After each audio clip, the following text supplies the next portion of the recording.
Welcome to the Outer Circle and Inner Stillness, conversations, reflections on the spiritual life and the sobriety way of life and how they intersect. And it's great to be in the studio. I'm here with a good friend and colleague, Beth Piazza-Bonin, and excited to bring a conversation around healing and inner healing and all that looks like. So, hello, Beth. How are you? Hi, Moses. I'm good. I'm excited. This will be fun. Yeah, definitely. Um, yeah, I'm really excited about this. So, I I wonder, could you say a little bit about where is your corner of the counseling world, and then we can talk about how we met because that was fun too. Sure. So my corner of the counseling world, yes, I am a clinical psychologist by trade. I say by trade because we're going to be talking a lot about the self today. And so I used to introduce myself as I am a clinical psychologist. That was a really big part of my identity. It's still a part of my identity. It's important. It's certainly not the central focus of how I see my true self, my authentic self now. But that's what I do for a living.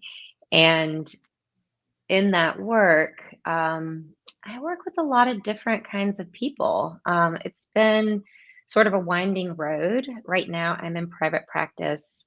And I work primarily with people who I would say are typically highly sensitive, perceptive folks who have suppressed that about themselves and have often built lives around that suppression.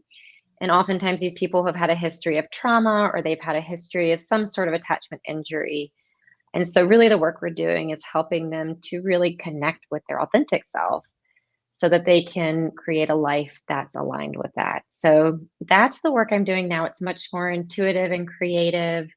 I don't have a specific diagnoses that I sort of attach my work to like I used to. I'm fellowship trained in trauma therapy, and so that is historically been my bread and butter. It's what I've had the most experience in terms of kind of academic and clinical training working with.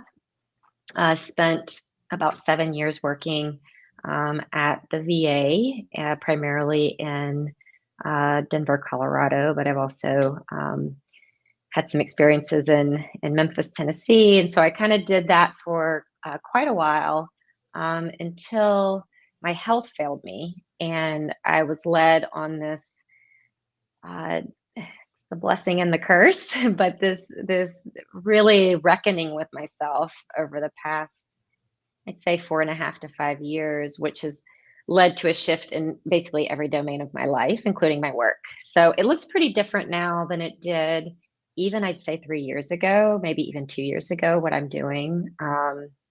I've only been doing my private practice for, I don't know, a year or 2 years, kind of lost track of time, but very different model, very different way of seeing the world now, very different way.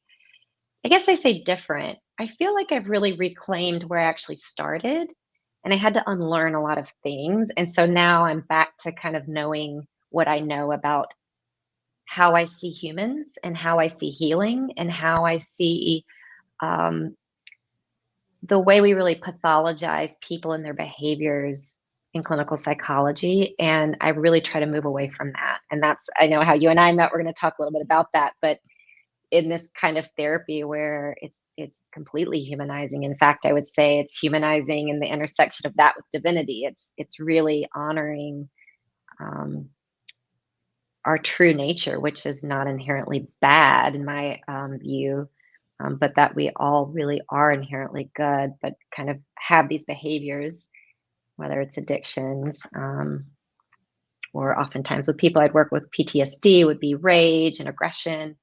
And these behaviors all serve a really protective purpose. And so I know we'll dig into that a little bit. So that's my corner of the world. My work right now is also, it's kind of going through some growth spurts. Like I'm learning a lot about who I am as a person and who I am as a spiritual being. And I suspect that in 3 years, you're going to see a really different practice than I have now. but it sort of feels like it's at the beginning phases of an evolution that's happening that does have to do with whether someone is secular or religious, honoring the divinity in us and honoring um, that true self, which we'll talk about in a little bit. So, yeah. Yeah. No, thank you. I love hearing your story, and I love the way that your story, even just you as a person, really captures the journey aspects of life. You know, life is a journey. I mean, it's easy to say, but but it ends up being really true. And I hear you talking about your own life and even how you're working. It's not been static, and uh, yeah, your definition, your understanding of what sickness is, of what healing is, of what the human is, of what the divine is, has been changing and developing, and in some really great ways. So Yeah, that yeah, absolutely. that is really exciting. Um, yeah, so so the how we met moment, which is fun, and that leads into some conversations around the self. So so there's this thing out there called internal family systems, and uh, and we both won the lottery for getting training. We literally won the lottery to get trained in this. Yeah, So, yeah. very lucky people. Yeah, very much so. I mean, if there's proof of divine providence, I think this is it. The way, yeah. I mean, I'd love to hear how you came to IFS also, and we'll kind of talk about that is. I know, and for me, I had a colleague who does neurofeedback, and he'd one time just casually thrown out the idea of like, oh yeah, the internal system, and didn't say much more about it. And at the time, I kind of thought, oh, okay, yeah, that makes sense. That sort of thing would be a thing. Then over the next couple of years, I picked up a book and listened to a podcast, and I found the rival organization in Canada and did some training there, and then which is great. And then for the IFS Institute here in America, they have a really long wait list, and so they do a lottery there. And so I'd thrown my name in and ended up in the training that we were at. And then they offered us the option of having affinity groups. And so I said, well, one of the options I'd picked, I'd asked, hey, if there's like an all guy group, that'd be cool. Or if there's like a faith friendly group, I'll go for that. And that was the one that they put me in. And so and that was where we met. So Yeah. yeah, Yeah. yeah. But yeah, so within your journey around healing and trauma in particular, what has been your journey to this particular therapy modality? Such a good question. I feel like so much of what is happening for me now is that we'll talk about parts, but I used to do a lot of things through parts. And so coming into knowing the difference between myself and my parts is like really learning to come in and answer questions from a place that is not trying to cultivate or create something specific. And so to answer that question, what would how would I answer that succinctly? I think I've been on this journey of working with parts for a really long time. It just wasn't in the internal family systems fashion. So IFS, that therapy where we met at the training. I have been intuitively doing this work for a really long time, but also was trained in humanistic psychotherapy, where part of that I did a lot of emotion focused work, which you use Gestalt therapy, where you're doing a lot of creative and interesting things with people's parts, putting them in chairs, moving them around. Um, but then I was in a system where I was doing a lot of cognitive behavioral therapy, which is really around looking at, what are your thoughts? What are your feelings? And how do we change them? How do we change behavior? And all of that can be really effective. But what I found was that it was effective to a point, and that there was something that we kind of scratched the surface. And even some people I worked with would no longer meet criteria for PTSD. But there was something really missing spiritually and really missing about why they were responding in the way they were responding, other than from this very mechanistic understanding of behavior and cognition. So I've been in like really deeply interested in parts for a really long time, and would kind of sneak that work in at the VA when I wasn't supposed to. So um, some of my patients would be like, "This is the weirdest stuff I've ever done, but it really works." And so um, what I was missing which is a key ingredient I now know, is this concept of the self. So I was doing a lot of work with parts, and I would have people come back to this sort of neutral position, which one could think of as the self, but I was missing all of the depth and richness of having that anchor into all of our work. So I guess that's sort of my my like theoretical um, change has been kind of realizing that was a missing ingredient. But my embodied change is that that was the missing ingredient for me. And so through my chronic illness journey, which was I know everyone's surprised when they develop chronic illness, but I was really obsessed with being healthy. Like it was a huge part of my life. And I now understand some of that, but I was really forced to understand why this person who ate organic, vegetarian, clean food, I wouldn't drink out of plastic. Like I did all of these really like obscure healthy things that people were like kind of rolling their eyes at me. I was a runner. And my body like fell apart. And when it started, it fell apart really hardcore. And so after I did a lot of treatments, I was left going like, why is my body doing this? And so that was a really tough thing to ask because I got a lot of answers back inside of me, which showed that some of my parts had been running my life. And I had been mistaking my parts for me. And they are part of me, like parts are part of me, but they are not me. And so I was living this life of, I would say, force. It was a lot of efforting, it was a lot of achieving, it was a lot of becoming someone, all the while outrunning a long history of trauma. Um, and I thought I had healed. Like I really had thought I had healed until I realized that actually my psyche was quite fractured. And I had a lot of parts that were managing all of this suppressed wounding way deep down below. Um, and so this has been a journey where I actually thought I had healed from all of that. I was treating people with PTSD every day. And I had been diagnosed with PTSD myself at some point in my 20s, but I didn't identify with it. I was like, no, I'm totally past that. I'm well, I'm healed. And it was not, it was not at all. And so now I'm having to learn how to understand myself differently. And so through a variety of healing modalities, I came into this concept of self and my parts, and IFS is, this really structured way to get at that. So I've done my own IFS therapy, working with an IFS trained therapist, but I don't think that's the only way to do this work. I think I can see a lot of different traditions and practitioners who were doing this with me in different forms, just didn't quite have the infrastructure in place. Yeah. So yeah, so it was a personal journey that kind of led me to this. And you're right, IFS, the Internal Family Systems Institute, definitely has some really particular jargon. And I want to uh, kind of clarify what some of those terms are for the listener. But you're Yeah. right. There's a way where uh, sort of the IFS way isn't completely unique to IFS either. Uh, so Hmm. some jargon. So we talk about the parts. We'll talk Hmm. about how I'm thinking I'll maybe give my take on what the parts are because I really want to hear your take on what the self is and Yeah. have you explain that. But the way that the average IFS person will think of the parts, we'll think of the person as a system. We talk about the multiple or the plural nature of a person as normal, as adaptive. It's not it's not crazy people that have parts. It's everybody that has parts.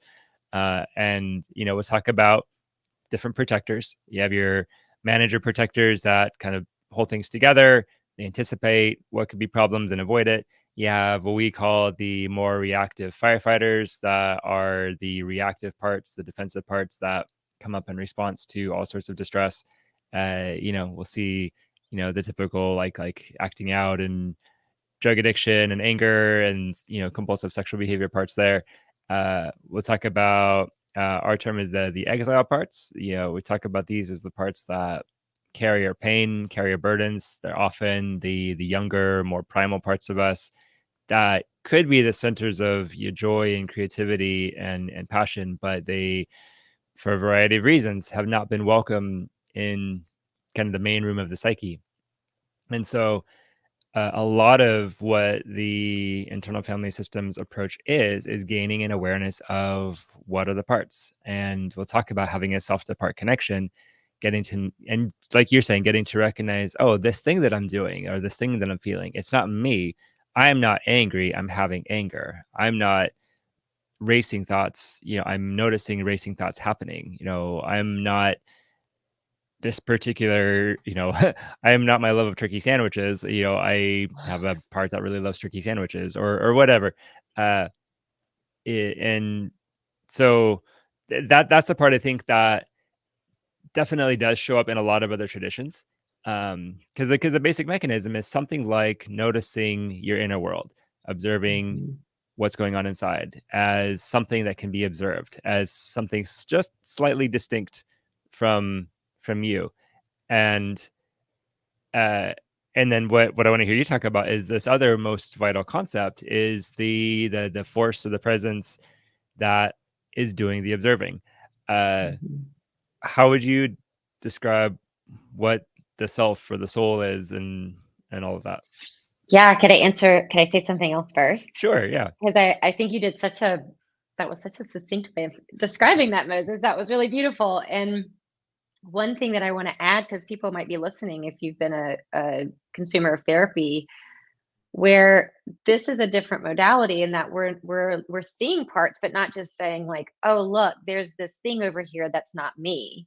We're not detaching or diffusing or looking at it to say, oh, that's not me, let me fix it, let me change it. And I guess this kind of dovetails into your question, which is, and hold the phone because it's going to be a little cheesy for a minute, but I see my work as just being about love now. It is all about love. It's about unconditional love. And if that feels like a hard thing to swallow, cue compassion, respectful curiosity from the heart, open heartedness. And so this seems like maybe not that big of a shift from the other types of therapies, but it is, because instead of looking at, you know, I am not that part who acts out compulsively. We're not just saying I'm not that and I want to change it. We're saying, tell me your story. Like, I love you and I want to know you more and I want to understand the pain you hold that creates this behavior. Because that is where people come into therapy. They want to fix it, they want to change it, but the first step is having to love it. And so where does that love come from? Well, it comes from the self. And sometimes when you work with trauma survivors, and most people who have addiction have a history of trauma. There's a sense that I don't have a self. Oh, I don't have that. Mine's broken. It's not in me. And the truth is, you do. It's just sometimes eclipsed. It's eclipsed by parts. And so, you know, my understanding of the self now might shift. I understand like Dick Schwartz, who developed the therapy. I understand his perspective. But for me, the self, um, it's this place in me that it's an essence. I close my eyes because I want to just like feel it and contact it, but it's an essence. I actually see something when I kind of contact myself. It's sort of like the essence of me. And it's that compassion, it's that love, it's that deep, open-hearted curiosity that really doesn't want to do harm. It just wants to respect and it wants to sometimes help. But really it's there to just love. And so this is in everyone, and it's actually that which heals. And so sometimes clients come in and they don't have a lot of access to that self. And so it's our job to really be in self as therapists because we're being that self in the room, so to speak. But over time, the role is to transition our clients into learning to be that self for their parts. And that's not a static process. There's times where we kind of come in and out of self. And so it's not like once you're in self, you're always in self. We kind of come in and out, and self isn't good and parts are bad. It's just the way the dynamic is. Self is supposed to be the leader here. That's how the system has homeostasis. But when the self is eclipsed, or when the self isn't in the kind of the head of the boardroom, so to speak, these other parts are running the show, and that can create a lot of problems in your life, and it can also create a lot of problems in your body. So, and a lot of problems in your spirit. So Yeah. a lot of problems come when that self isn't in leadership. Yeah. I mean, I've often used, well, there's a lot of different metaphors, and here's where the individual gets to be creative. Like, my parts are my ship's crew, my parts are my inner council, my parts are my inner children, my parts are, just different forms around me. But I appreciate you adding that in, that, yeah, we, in this particular framework, we don't see the parts as being bad.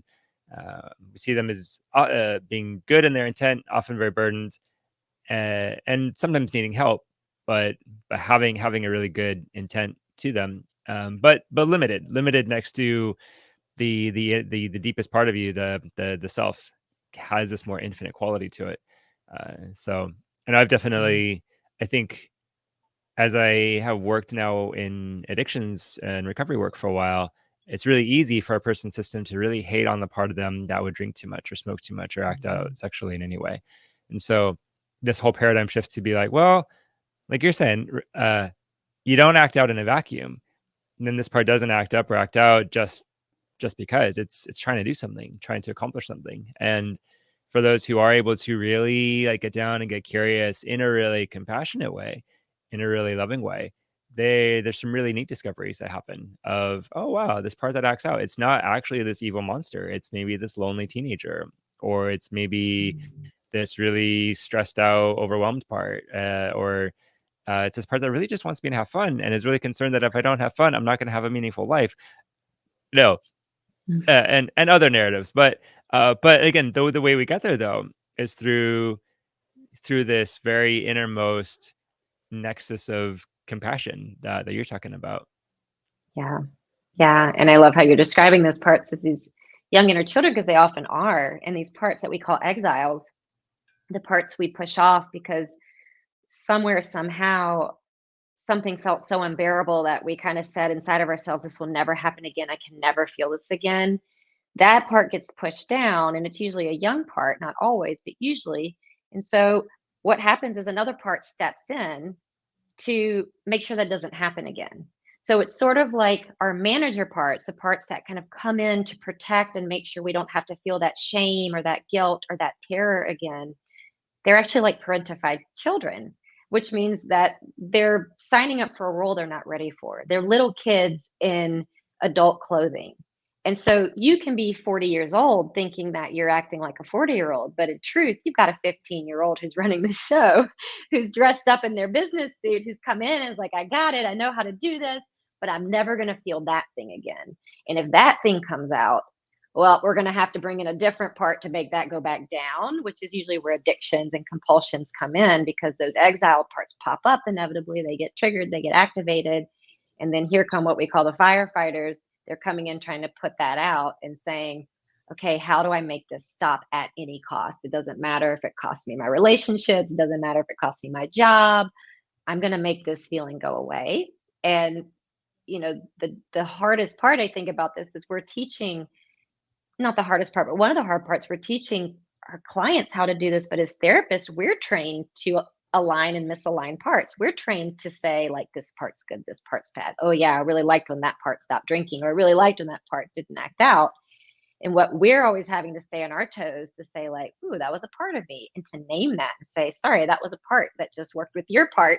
Let me come back into my compassion. Let me come back into my curiosity, because my job is to actually fall in love with your parts so that you can learn to fall in love with your parts, even the parts that maybe hurt people, and even the parts that maybe inevitably hurt yourself out of trying to protect. They Hmm. usually do the thing they're trying to protect you from, they end up causing. Yeah, very much. I love what you.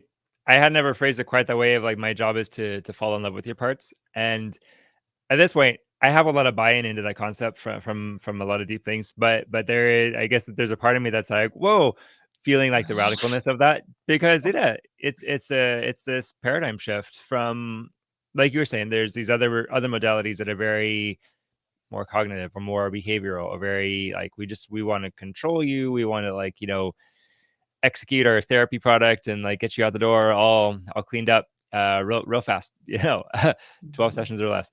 uh but there's this relationship process that you're hinting at, where which again, this is another one of those like therapy cliches, but like, healing happens in a relationship. I mean, it's a churchy cliche also, because we talk about that a Mm. lot. But guys, it's really true. Like Yeah, it is. we heal in relationships. Yeah, we So do. yeah. Because we're first harmed in relationships. I mean, obviously there are traumas that are acts of nature, random acts of, a car hits you on accident, but really trauma often is relational. And our attachment injuries are relational. And so it's really hard to repair that without a relational approach. But what is so beautiful about this approach is that you're not coming in and attaching to your therapist. You're really attaching to this concept of self and love, which gets shifted onto that person who's in therapy to learn, wait, I'm doing this for myself. I'm learning to bring love and healing to these parts myself, even if the therapist does more of the heavy lifting in the beginning. That's Hmm. the ultimate goal. Hmm. Yeah. So I wonder then if you might say a little bit more about trauma. Trauma being, again, it's a big concept. It's a big kind of clunky word. It's used to Mhm. talk about a lot of different things. What are in your particular work, your particular journey? How do you understand what trauma is? What is it in the body? What is it in the mind? Mm. And then from there, I hope we get to talk about like how does one actually grow through, heal through, recover from trauma? Yeah, great question. I could probably spend an hour on it, so I'll try to be succinct because my understanding of trauma has changed. And being someone who got the stamp of approval, fellowship trained, PTSD, evidence-based clinician, like this is what my bread and butter was. I talked trauma all the time. I would sort of get a little irritated by what we call concept creep, where everything became trauma. Like somebody looked at me wrong at the grocery store and I'm traumatized, right? And so I was dealing with people who'd been to combat, who had been raped, who had been severely abused as children. And so to me, that was trauma. And that's our book of diagnoses does have a very specific way of defining trauma, which is how you get a diagnosis of PTSD. You have to meet a certain set of criteria. And that criteria means you have to have experienced or witnessed serious threat of harm or death to yourself or others, or sexual violence. Now, we can think of other experiences where this is where we kind of get into attachment injuries that don't meet that criteria, but are just as disruptive, if not more. So many of the people I would work with who had PTSD, we would actually work with their PTSD, but then they would be really, really symptomatic. Turns out it's because they had so much childhood trauma, and I kind of call that, you'll hear it in the lingo as like little t trauma as opposed to big T trauma, where you'll have these attachment injuries where maybe, mom or dad wasn't around a lot, or if they were around, were inconsistent, weren't available. And so my understanding of trauma now is much broader.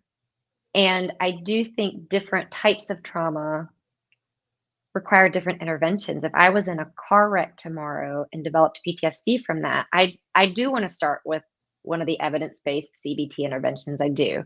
But that's not usually what I was seeing. I was seeing a really complicated picture of people who had an interpersonal injury. And what happens when you have an interpersonal injury like that is that whether you're a little kid or whether you're an adult, you start to swallow beliefs about yourself that frankly just aren't true. So, really common beliefs that we see in therapy, that especially when you've dealt with childhood trauma or sexual assault, is there's something wrong with me. I'm bad. I'm unlovable. And so, Moses, when you said burdens, these are some of the burdens that we carry.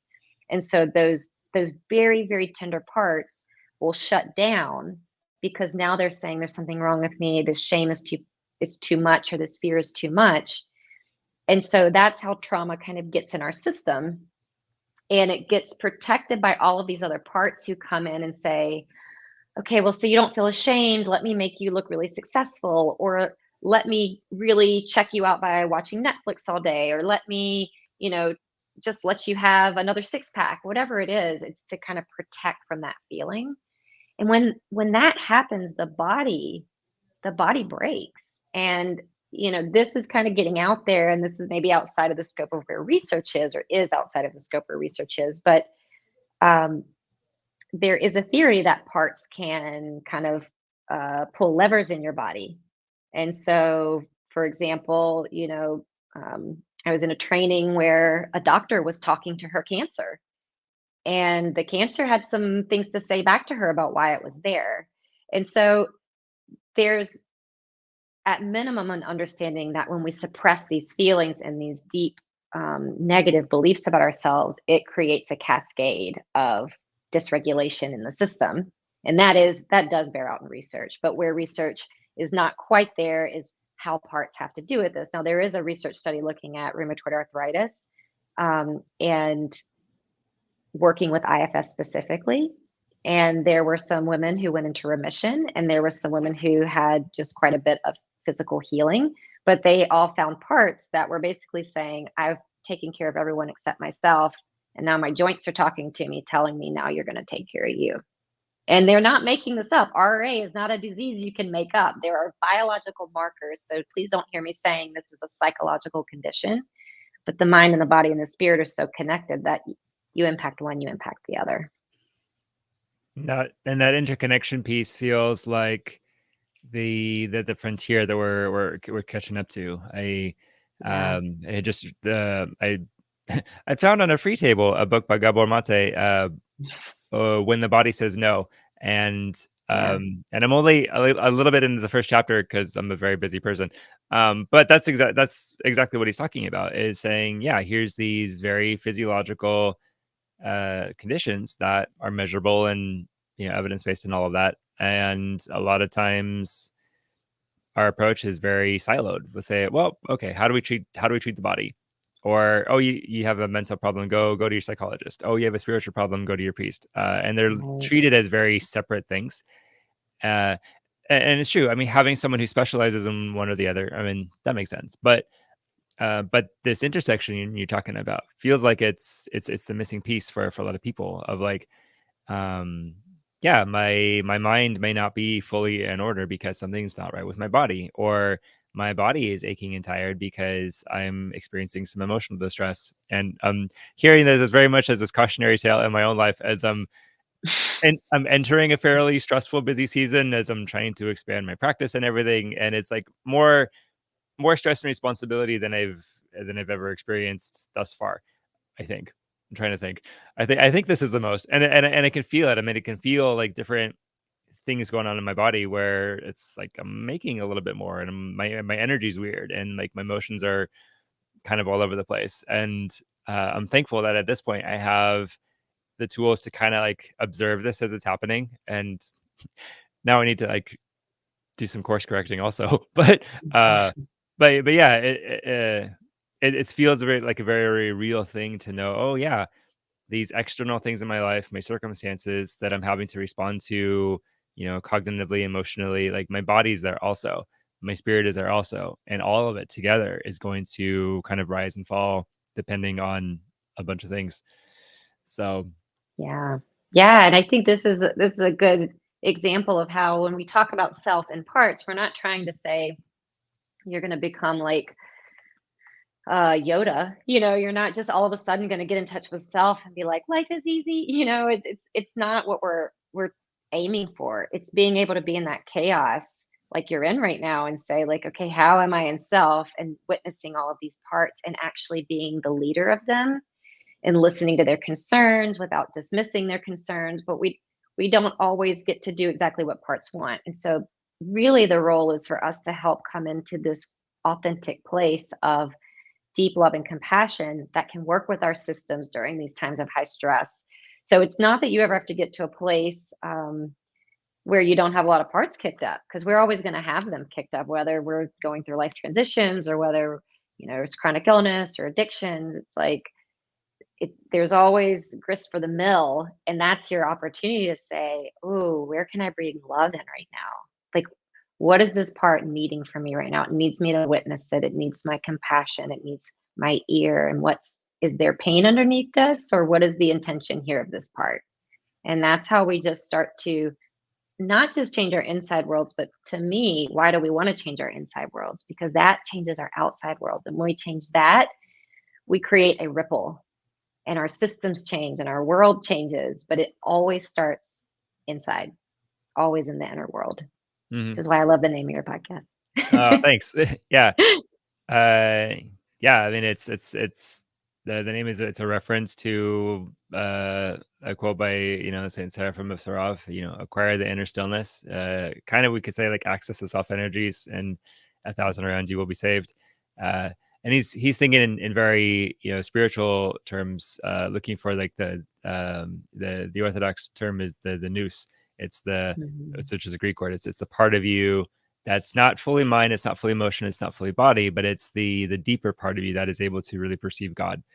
And we'd see the core of a person is being made in the image of God and able to become more in his likeness. And that center of holiness is what defines a person. And um my sense is that when a person is able to grow in that holiness and access those divine energies, like that is what makes a person holy, and that's what is healing, and that's what's attractive about people.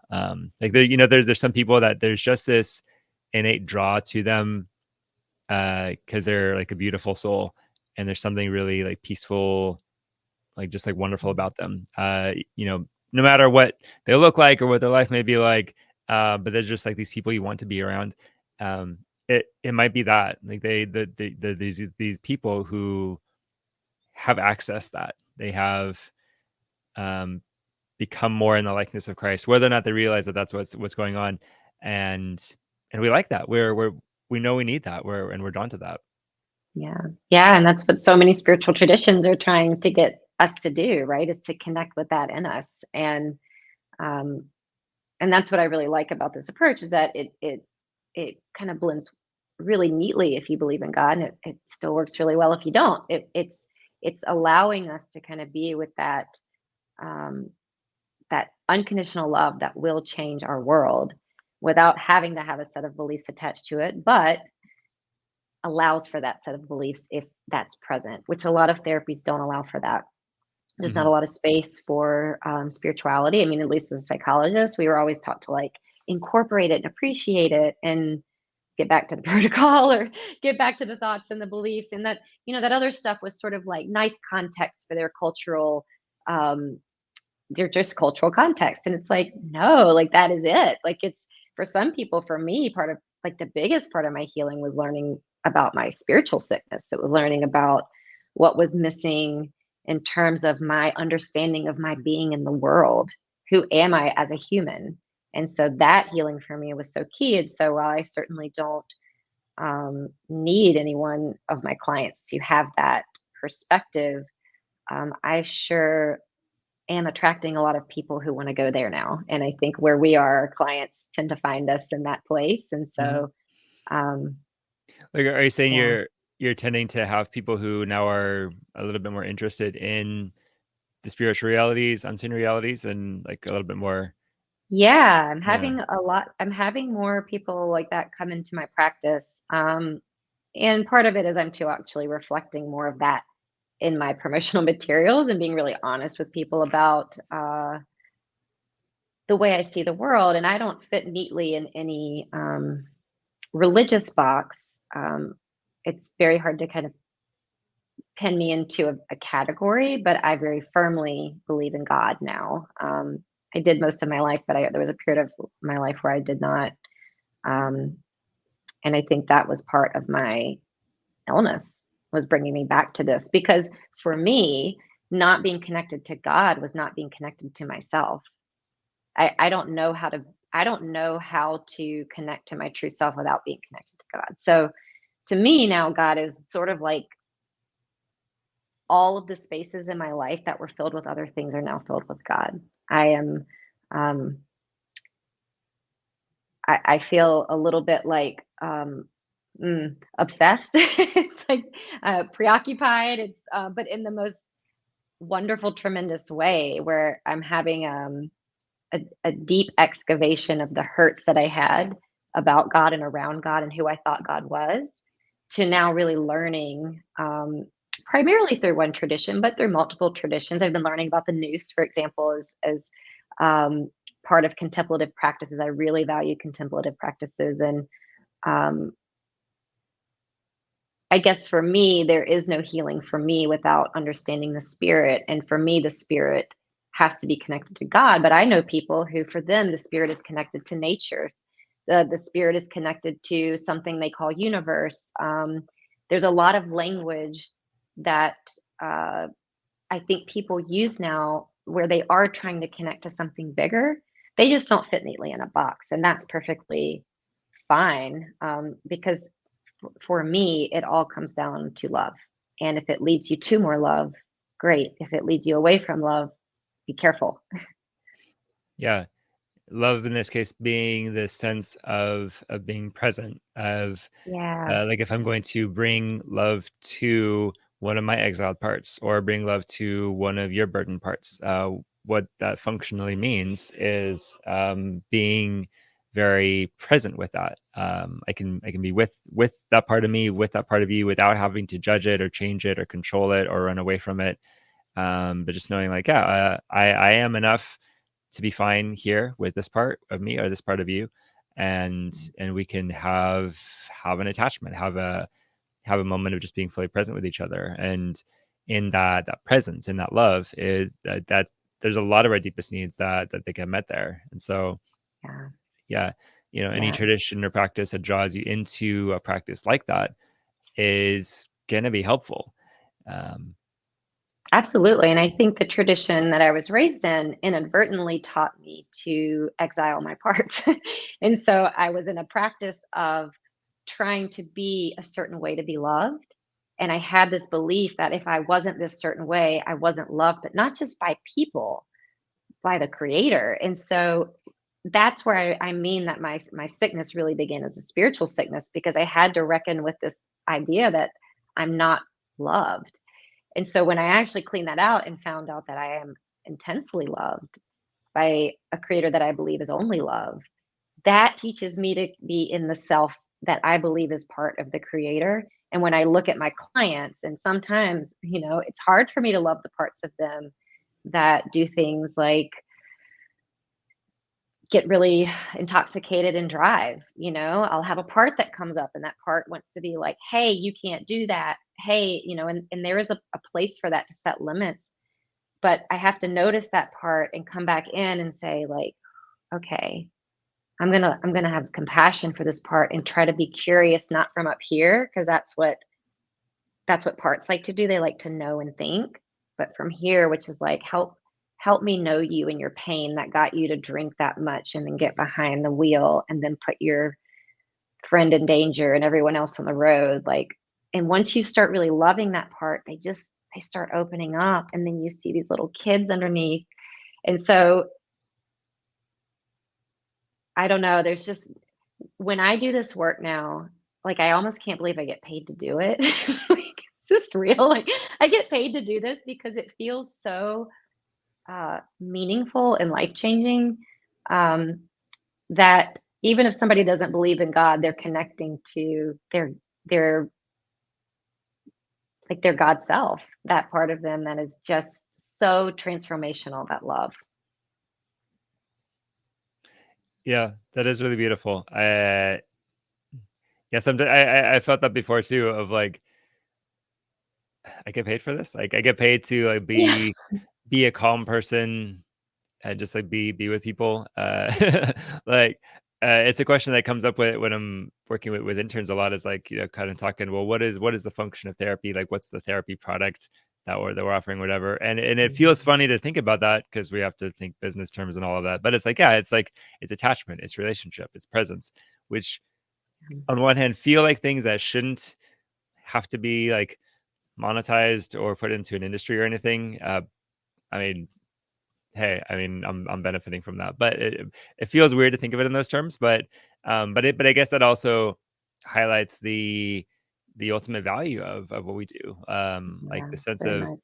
um, like unconditional presence, unconditional welcome, the unconditional positive regard. That's not an instinctive thing for a lot of people, but it is a very vital thing. And so yeah, and look, there's this whole industry that has arisen around a recognition that we need people, we need to be witnessed, we need to know and be known. And here's a group of people that have said, sure, I'll train in that and Yeah. I'll do that. So yeah. Yeah. Yeah, and there I mean, there is a method to the madness. I think when we talk about these constructs of unconditional love and presence and it sounds easy, but it takes so much deep work of ourselves and also training. Once we have all these parts on the table, there are ways to make them much worse. There are ways to interact with parts of your client that will actually make it go the other way, which is how Dick Schwartz came into this therapy. He was working with parts and everybody was getting worse. And it was because he was kind of noticing that his parts were aligning or misaligning with other parts instead of being in self. And so when we kind of distill it down, it can sound like, oh, you just sit in a chair and just be like, I love you. It's definitely not that. It's definitely takes energy and skill and a lot of self work. But what feels so good to me after that is that I'm sharing in something that I don't think most people get to experience. I'm witnessing this transformation that has nothing to do with me, and that's so freeing as a therapist. That it's not about Beth. It's not about what I'm doing. It's about this person healing themselves. And in my belief system, which not all my clients believe this and don't need to believe this, but in my belief system, that comes from somewhere else. That's coming through me to someone. Um, and that's a really beautiful spiritual process. And yes, we get paid for it because we got to eat and we have to live a life and all those things. But I loved what you said about it being valued because, yeah, it shows that this is valuable. It's very valuable. It can change your life. Yeah, Yeah. to do this kind of deep work. Yeah, very much so. And I'm very fortunate. I mean, minimally, like I'm changing. But Absolutely. like you're saying, because in order to do this well, like I have to be like a reasonably healthy, centered in self individual, and that takes work. I Yeah. can't just do whatever I want, or eat, or drink, or watch, or smoke whatever I want, or whatever. I can't just like act out however I want. I have to shape myself in a particular way and order myself so that my spirit is given a priority, and when that is well, all of the rest of me can be well also. And yeah, it's really easy Hmm. to get imbalanced. So having these for me, these professional structures around me to hold me in place, it's really helpful. I think my clients are getting better. I hope so, but I know I'm getting better. So it's Right. It does that way. benefit us, but Yeah. it keeps you honest. I mean, I know this work keeps me very honest, for better and worse. And sometimes that means me having to set limits on my work Yeah. because what I don't do anymore is I don't work out of parts that need to prove or gain something to look a certain way. I'm very aware of some of those exiled parts of me who carried a lot of pain. They were really, really sensitive little kids who are still really, really sensitive. I am still a really, really sensitive, loving, affected person. I'm affected by the environment really easily. And I know that about myself now. Instead of pretending it away and like creating this facade of control and power and you can't hurt me and I'm so tough and I run marathons and like I'll work all the hours and I'll take all the clients. I used to do that thinking it was altruism and it was coming from a place of like just loving to exercise, and it's a both and that those things were true, and it was really protecting me from hating that I was so sensitive. I just hated that about myself. Like hated it. And now I've really embraced it. And that's why I love working with sensitive people because sensitive is like a bad word in our society. It's like, ooh, you're so sensitive. And another way to say it is highly perceptive, attuned, aware. We're the canaries in the coal mine. We notice things way before people who are really numbed out notice them. Yeah. Um, and so I see that as one of my most valuable qualities now. But it means that sometimes my work has to stay in limits. Like I can't overwork myself to make myself feel good. Because when I overwork, a part of me just loves it. Loves to work, wants to work all the hours. And I'm having to learn like that part is not allowed to be at the head of the table anymore unless we want to get sick. So Yeah. I hear you. I mean, I have the similar parts to that just want to like go and go and go and not just out of like the joy of my heart, but for a lot of these like burden reasons of like, if I don't work, then this bad thing will happen to me, or this bad thing I think about myself will be true, or something. So, yeah, Yeah. knowing the instinctive movings of the parts and knowing the inner narratives that they respond to becomes super, super essential. Yeah, and when you were saying that, it made me want to mention to listeners, because I was like thinking of like I have this very Sicilian ancestral part of me that's like your work is your value. Like don't let them see you sweat. Like this like work ethic is your value. Because I have Sicilian ancestors who came over and really struggled, but made it through a lot of hard work and passed that down. And so I guess for listeners, we develop some of our parts from our own experience, but we actually inherit some parts. And when we think about the oppressive systems that so many of our Black and Brown people are living in, for example, or people who have identities that are marginalized, like LGBTQ plus, these are these burdens are sometimes passed down from legacy burdens, is what we call them. It's from people of the past having to carry this oppression, having to carry these beliefs about themselves and handing them to their children, or our culture kind of handing that over to groups of people. And so there's ways in which that too becomes part of the work, to look at those as well and to try to heal those, which is really difficult in a society that is continuing to injure people in that way. So it's kind of like trying to heal trauma while the trauma is still happening. Yeah, that's a lot of work. That brings up beginning to answer the question of like, why does the past matter? Why do we need to tell our stories and know history? And it's sort of the thing of like, well, because history is like still living itself out, and if we don't know where we came from or know what's affecting us, we're missing out on huge swaths of what is affecting us and huge opportunities for Absolutely. healing. So, uh, Absolutely. Yeah. yeah. I would wonder. So for the listener who's maybe hearing this and recognizing, hey, there's something good and true or right for me in this that I need to find, and they want to go on their own journey of growing in connection to self, growing in spiritual healing, physical healing, like we're talking about. What would you recommend as some first steps? Hmm. I mean, I think an obvious first step would be to get into therapy. Yeah, I think that's a great step. Not everyone can afford that. That's not accessible to everyone. I think there's a lot of ways to connect with self. I have a really good friend who's not a therapist, but she always is like speaking just like a therapist and does this work with herself. And I'm like, you're just doing IFS with yourself. How did you know to do that? That's really impressive.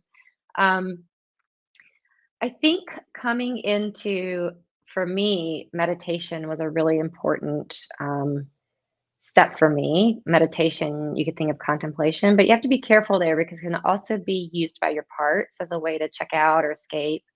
But meditation in a way to start to be able to look beyond all of the thoughts, all of the feelings, and kind of first just see them. Like, okay, I'm witnessing there's a me that observes, and there's these things that I observe. I mean, that's a basic step. Where you go from there, I think there's different ways to evolve that into connecting in love, because that's the key ingredient here that I think is missing. We're not trying to just detach and say, like, oh, look at that part of me that wants to go drink a bottle of wine. It's not that. It's going, how do I sit with that part of me and love it and listen to it and ask it questions? And, I caution people, some of this work, I can do this work by myself. I've had a lot of training. I think you can get into some sticky places if you're not trained and you're trying to kind of touch exiled parts on your own.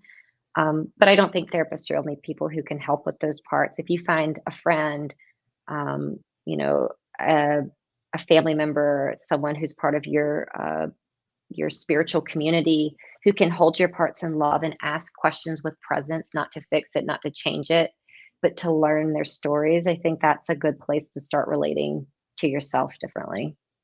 So, yeah, yeah. That makes sense. Some sort of meditation, contemplation practice, with this framework of I'm gonna run into stuff, like can I be curious about it? Can I be gentle with yeah, it? Can I let go of a need to try to do anything to it for now and just Yeah. get to know it? And yeah, with a trained professional is really great. But also just, I mean, there are going to be certain people who are kind of intuitively able to be that for you and be there with you. Not Yeah. everybody. And Definitely not, because our definitely, parts see other people's parts. Our parts will activate other people's parts very easily. So really, unless someone is in self with you, it's like your parts start to play off of each other. And I notice that in myself sometimes. I'll start to get agitated or aggravated with someone. I'm like, whoop, okay, a part's getting activated. What is that? It's like you're saying, Moses. It's like coming in and saying, oh, I'm so curious about that. What are you here to tell me? What's your job? yeah, yeah, yeah. It gets really beautiful. And yeah, I think you were talking about how it's changed. I think you're talking about how it's changed how you do therapy and like kind of maybe I'm making this up. But there's this No, releasing you yeah, from a need to have to fix things, which I know for me kind of makes yeah, the therapy easier in a way where like I don't have to be the wise sage or like the big solutions guy. Like I can kind of yeah. just trust that your system will find some stuff. And Yeah, it's a big surrender. And yeah, it's like you really have to trust it because I'll have parts that want to step in and say like, but you really can't drive that car anymore. And sometimes I do have parts who do that. Like, look, you can't drive the car drunk anymore. Like we're gonna have to make an agreement to keep people safe. But we can also come in and love that part and really sit with that part and say, what is that part story? hmm, But yes, I don't have to have all the answers. In fact, if I start having all the answers, you should really know that I'm not in myself. I'm in a part. I'm right. trying to be a really smart, wise sage or therapist or whatever. Hmm, And so it takes this like surrender, which I think happens after doing my own parts work. I know it works. I know this. I can trust it. I can trust that my system knows a lot better than my therapist, who, if she kind of interjects her meaning or how she sees it, my parts are sort of like, no, that's not yeah, what I was saying. yeah, you know? yeah, which Yeah, is really great.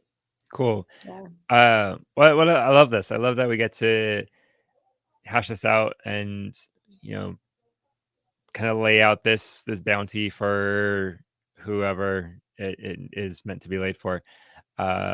So yeah. Me thank too. you for some perspective.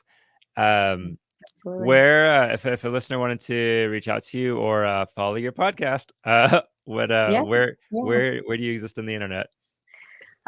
So I have a podcast that's really focused on looking at the spiritual and emotional elements of healing. So it's called 100% Healing Podcast, but you can find that at, let me think about it, 100percenthealing.com. So it's the number 100 and then percent healing is spelled out.com. And that has links to our Instagram. I run that podcast with a friend who also has learned tons from chronic illness. And then I have my private practice where I see people who are in Colorado or Louisiana. That's where I'm licensed. And that is pathofthehummingbird.org. So, yeah, that's where you can find me. Okay, what is the path of the hummingbird? The Um, Path of the Hummingbird is the name of my practice. And well, that's what is the path? yeah, I don't know much about hummingbirds, I guess. Yeah, that's okay.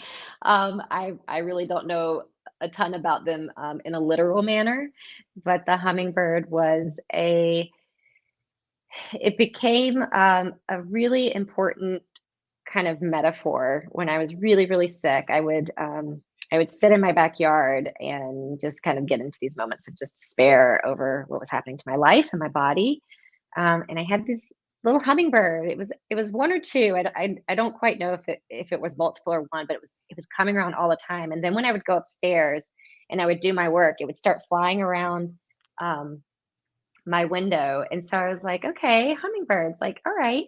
And I started getting really curious about hummingbirds. They're so small and they zip around all the place. And that's sort of my energy. I'm like very like go, go, go, go, go.